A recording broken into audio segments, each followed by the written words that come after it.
नमस्कार. हवामान अंदाज आणि बातम्या या आपल्या यूट्यूब चॅनलमध्ये मी किरण वाघमोडे तुम्हा सर्वांचं स्वागत करतो. आज 19 सप्टेंबर सकाळचे 9:30 वाजलेत. पाहूयात येत्या 24 तासात राज्यातील हवामान कसे राहील. तर एक कमळाचा पट्टा हा मराठवाड्याच्या आसपासच्या भागातून दक्षिण मध्य महाराष्ट्रापर्यंत अजूनही सक्रिय आहे. त्यामुळे राज्यात पाऊस हा सक्रिय राहण्याचाच अंदाज आहे.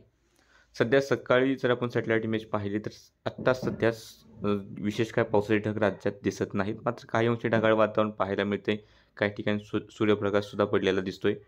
आणि येत्या 24 तासात जर आपण पाहिलं तर अहिल्यानगर, पुणे, सातारा, सोलापूर, धाराशिव, बीडचे काही भाग असतील किंवा सांगलीचे काही भाग विजांसह मध्यम ते काही ठिकाणी मुसळधार किंवा जोरदार पाऊस तरी पाहायला मिळतील. पण सार्वत्रिक पावसाची शक्यता नाही. त्यासोबतच सिंधुदुर्ग, रत्नागिरी, रायगड, ठाणे, पालघरचे पूर्वेकडील भाग, नाशिक, छत्रपती संभाजीनगर, जालना, बुलढाणा दक्षिण, वाशिम, यवतमाळ, परभणी, हिंगोली, लातूर, कोल्हापूर, बेळगाव या ठिकाणी विजांच्या कडकडाटासह काही भागांमध्ये मध्यम तर काही ठिकाणी जोरदार पावसाच्या सरी या पाहायला मिळण्याची शक्यता आहे. तर या व्यतिरिक्त नंदुरबार, धुळे, जळगावचा भाग आहे, बुलढाणा, अकोला, वर्धा, नागपूर, भंडारा, गोंदिया, गडचिरोली, चंद्रपूर, मुंबई शहर, उपनगर या ठिकाणी स्थानिक ढगनिर्मिती झाली तरच थोडाफार गडगडाट किंवा एखाद्या ठिकाणी जोरदार पाऊस सरी होतील. पण हा पावसाची व्याप्ती आणि व्याप्ती थोडीशी कमीच राहील.